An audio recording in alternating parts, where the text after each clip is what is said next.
ერთ შემიძლია გითხრათ, აი 2020-2021 წლის კამპანიებს თუ გავაერთიანებ, იმაზე მეც ჯამში აღებული. ნიკა, სხვათა შორის, შენზე ამბობენ, რომ განსაკუთრებული უნარი გაქვს, არა მხოლოდ მომხრეებს ელაპარაკო, ინგა და ჩვენ ვლაპარაკობდით დღეს ამ თემაზე, არამედ ყველას, იმიტომ რომ ვისაც ჩამოართვი, ამით შენ სამომრჩეველზე შეიძლება ვერ ვიმსჯელოთ, იმიტომ რომ ყველას ართმევ, ყველას ელაპარაკები და რაღაცა ამ ხრივ არა, მართლა ლეგენდებს ყვებიან მელიას წინასაარჩევნო მუშაობაზე ველზე, ხო, ნიკა, რეგიონებში იყავი მთელი წინასაარჩევნო პერიოდი და აი როგორი შთაბეჭდილებით დაბრუნდი ახლა თბილისში, ანუ თბილისი რომ მზად არის ცვლილებებისთვის, ჩვენ ამაში ვართ დარწმუნებული, რა ხდება რეგიონებში?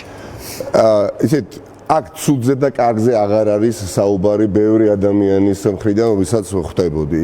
ცვლილებები სურს, ცვლილებები და ბევრს, მათ შორის მეც მიკვირს, აი ქართულ ოცნებას გააზრებულად ვინც უჭერს დღე ხარს, რას უჭერს? ანუ მუდმივად მათ ყოფნას ხელისუფლებაში, ანუ კომუნისტური პარტიის მუდმივობა და ცვლილებები ეს კომუნისტური პარტიის წევრი, ალბათ გეტყოდათ, რომ დამთავრდა, სულ უნდა იყოს კომუნისტური პარტია, ხო? რატომ უნდა მისცეთ ქართულ ოცნებას 12 წელიწადი, კიდევ 6 წელიწადი, კიდევ 8 წელიწადი? არ არის აუცილებელი რომ ხვალ როდესაც ბევრი ადამიანი მივა არჩევნებზე და მე ვფიქრობ ყველა მივა ვინაიდან მე თქვენთან ეთერში როდესაც მოვდიოდი ხოლმე სხვადასხვა ეთერში ბევრად ადრე გამოვდიოდი ვინაიდან სასწაულს ვითვალისწინებდი და პირველად რაც მე მგონი ეს ტელეკომპანია ანუ აქ ფუნქციონირებს და აქედან მაუწყებლობთ პირველად ვერიდან თბილისის ცენტრალური უბნიდან თქვენამდე მოვედი ზუსტად 5 წუთში. არანაირი საცობი. მსგავსი რამ არ მოხდა, არ მახსოვს. მეორეს კი არის ყველა მიდის, არა იმიტომ რომ ყველა გიждდება, მაგალითად ყველა სხვა დაანშენ ოპოზიციურ პარტიებზე, მათ შორის ჩვენზე კოალიციის სრულებზე 4 ნომერზე ან სხვა ოპოზიციურ ჯგუფებზე. ცვლილებებისთვის ხმის მისაცემად მიდის. ბევრმა გაიგო, რომ ეს არის შესაძლებლობა, რომ ერთხელ და სამუდამოდ კი არ დავამარცხოთ მხოლოდ ქართული ოცნება, რომელიც მობეზდათ. აწუხებს ხალხს სიღარიბე, უმუშევრობა, აწუხებს ხალხს მაღალი ფასები, ეს ყველაფერი და ყველაფერი, მაგრამ არანაკლებ აწუხებს უკვე ცინიზმი, უნამუსობაც, ერთფეროვნებაც და ამის დასრულება სურს და ერთხელ და სამუდამოდ დასრულება ერთპარტიული მმართველობისა და ერთპიროვნული მმართველობისა. რაც ამ ქვეყანას არ ღირსებია უკანასკნელი რამდენი წელიწადი 30 წლის განმავლობაში. ერთპიროვნული და ერთპარტიული მმართველობის დასრულების შესაძლებლობა და ბევრმა გაიაზრა, რომ შეიძლება არ გიждდები კოალიციის 4 ან სხვებზე, მაგრამ იცით, მაწყობს ამათი და სხვების ერთად ხელისუფლებაში მოსვლას, რომ ხვალდაზე კონტროლის სხვადასხვა ფაქტორები, რომელიც მრავალი პარტია ხელისუფლებაში შტოს, ვერ დაისაკუთრებს.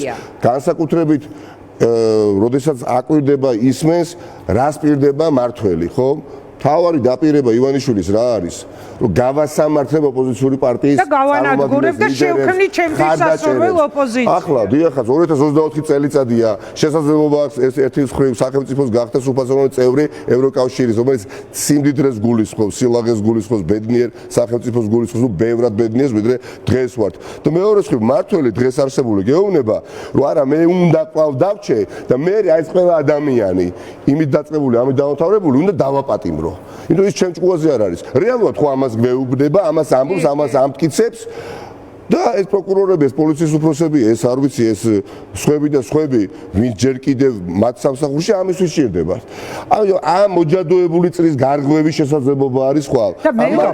კოალიციური მმართველობა ზოგადად ეს ახალი გამოწვევა არის ქვეყნისთვის. პრაქტიკულად ჩვენ შეიძლება იყო რაღაც მმართველობის ფორმა ივანიშვილის პერიოდში, პარტიების ერთობლიობა, მაგრამ ეს არ იყო კოალიციური მმართველობა. რამდენად მზად არის დღეს ოპოზიციური პარტიები მზად ახართ რომ აიღოთ ის პასუხისმგებლობა, რომ ქვეყანა მართოთ კოალიციის შემადგენლობა. და ერთად შეთანხმებით დიახაც, სხვა გამოსავალი არ ამას პოლიტიკური სისტემა თვითონ გავალდებულებს. პირველად ასევე არის პროპორციული ტიპის არჩევნები. პირველი საპარლამენტო არჩევნებია, სადაც ამორჩეველი ბიულეტენი ერთი ბიულეტენი დახვდება. პირველი არჩევნებია. ეს მნიშვნელოვანია, ხო, მაჟორიტარია. ერთი ბიულეტენი ხდება, ერთი ბიულეტენი. იყო ყოველ შემთხვევაში პროპორციული სისტემაც არის გარანტული. ეს პოლიტიკური სისტემა იცვლება და ჩვენც ამ პოლიტიკური სისტემის ფარგლებში თამაშის წესებით ცვლილება გვსურს. გეთანხმებით, კი ბატონო, მოსულამ კოალიციური, ასე ვთქვათ, გუნდით ეს ხელისუფლება და წინა ხელისუფლებაც მაგრამ მართლობა არ იყო შემდგომ კოალიცია. რა თქმა უნდა, საბოლოო ჯამში იყო ერთპარტიული მართლობა. არც ერთი არ იყო მან კოალიცია, რა ნიკა. თქმა უნდა, არც ერთი ორივე შემთხვევაში ერთი კაცი ამიტომ ნიკა. გვინდოდეს ცვლილებები არ ნიშნავს. ახლა არ ვამბობ ამას ახლა მხოლოდ. ვამბობდი 4 წლის წინათაც, 5 წლის წინათაც, 6 წლის წინათაც, რაც მომწოდა და რაც არ მომწოდა, იმას უსვამდი ხაზს. არ გვინდოდეს ქართული ოცნება არ ნიშნავს, რომ სურდეს წარსული და მიხაროდეს წარსულში დაბრუნება. ბევრი თვალსაზრისით, ნამდვილად. ბევრი ახალი ადამიანი, ასობით 1000 ადამიანი, მარტო 160.000-მდე ახალი ადამიანი მიდის პირველად ახალგაზრდა ასაკის გათვალისწინებით დარჩენებზე. ახალ გადაწყვეტილებას იღებს. წინ მომავლისკენ ნაბიჯის გადადგმა უნდა. ვინც ამ ქვეყნისთვის ძალიან ბევრი სასიკეთო რამ გაუკეთა, დიდი მადლობა ყველას. დიდი მადლობა ყველას, დიდი მადლობა მათ ღვაწს, მაგრამ წინ გვინდა გავიხედოთ და ნიკა, მინდა რომ ამით არის გამორჩეული.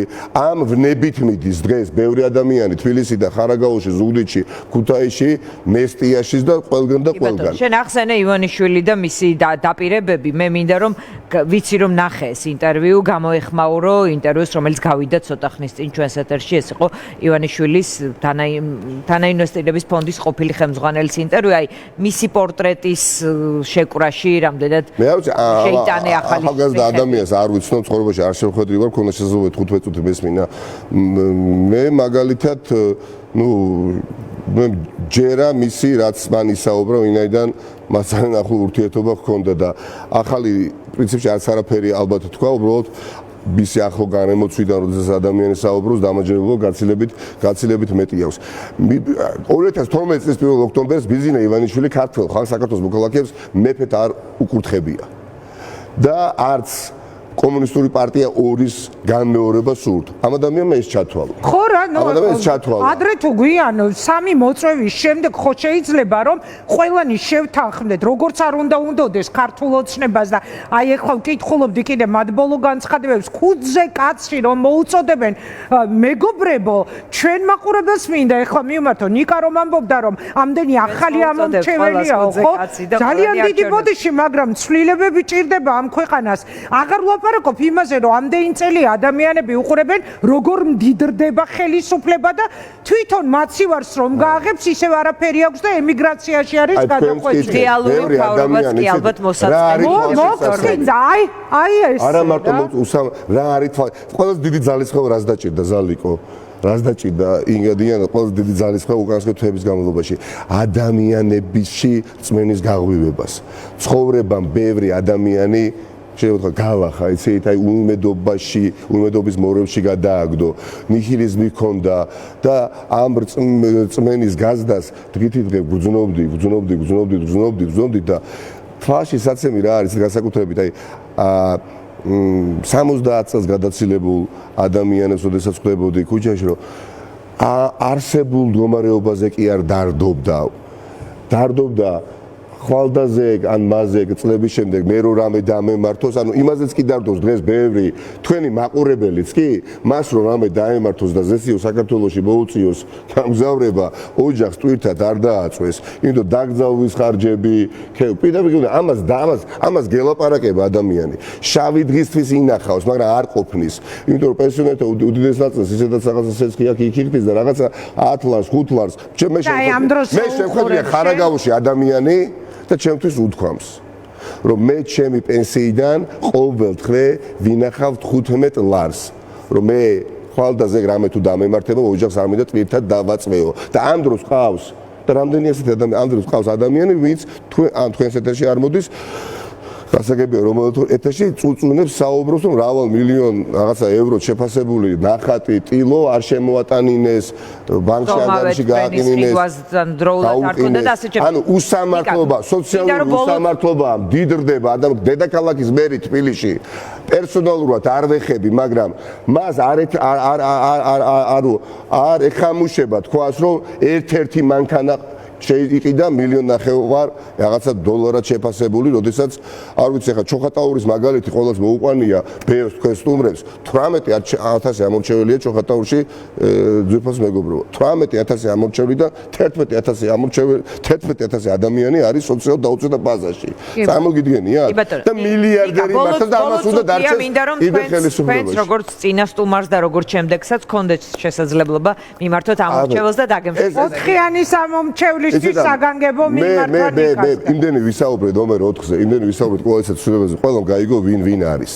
მე ამჯერად მივხვდით ისე რომ ბოლო ეთერია, არჩევნებამდე ადექი რა და ისე მიმართა. ბოლო სამეგრელოში ღონისძიებაზე რომ მიყავთ. არ ვიტყოდი რომ გინდა თუ რა ადექი და მოგვეცით ხმა 4 ნომერს. მე ძალიან გამიხარდებოდა, მაგრამ ერთ რამეს გთხოვდით. ყველანი მივიდეთ არჩევნებზე. ჩვენ მსგავსი შანსი უბრალოდ არ გვექნება, რომელი საარჩევნო ნომერიც გინდათ, ის შემოხაზეთ. მაგრამ თავარია მივიდეთ და ჩვენი ერთი ხმა არ დაიკარგოს, მაგრამ აქვე მინდოდა მეთხოვა თქვენთვის. იქ გამოცხადებული ამორჩეველიც მნიშვნელოვანია, რომ გააზრებულ გადაწყვეტილებას იღებდეს. არის ბიულეტენში 18 პარტია მოცემული. ძალიან ბევრ მათგანს თეორიული შანსიც კი არ აქვს ბარიერის გადალახვის და ხმა არ უნდა გაიფლანგოს.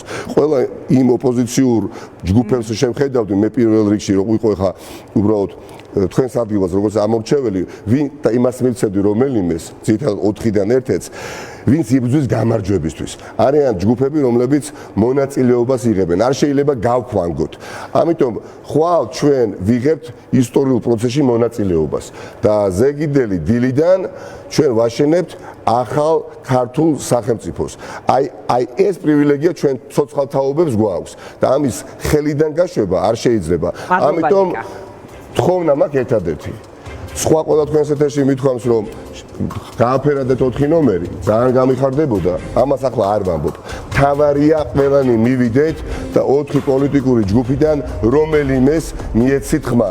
მივიდეთ ყველანი და ვიმარჯვეთ. როგორც 2012 წლის 1 ოქტომბერს, მაშინ იმ ხელისუფლებას ვერანაირი ძალა უკვე ვერ გაამარჯვებინებდა არჩევნებში, აი ესე 2024 წლის 26 ოქტომბერს ქართულ ოცნებასაც ვერავინ ვერ გაამარჯვებიეს, ვერცეთი ზალა ვეძეციერი ვერც მიწიერი არ შეიძლება ნახევარი ადგეს და წავიდეს საკუთარი რეგისტრაციის მისამართებზე რატომ იდია ხმა უნდა მისცენ და იმიტომ რომ უნდა ცვლილებები სრულიად სხვა მოცემულობა იმიტომ რომ წარმატებები შენ ძალიანთ ოპოზიციას წარმატებები ჩვენს ქვეყანაში იმედია იქნებით ჩვენთან ხაზზე მე უფრო იმაზეც ვფიქრობ არ დაგიგონოთ რომ მას შემდეგ როდესაც კოალიციური მთავრობა შედგება და უკვე კოალიციის ნაწილი იქნება 4 ნომერის და თქვენი გადაცემის სტუმრები ვიქნებით, მაინც ეს პერსპექტივა არ მქონებს, იმიტომ რომ სხვანაირები მადლობა, რა თქმა უნდა, ნიკა, რა თქმა უნდა. მაგრამ წარმატებები ისევ დემოკრატია. მადლობა, წარმატებები, ნიკას წარმატებები მთლიანად ოპოზიციას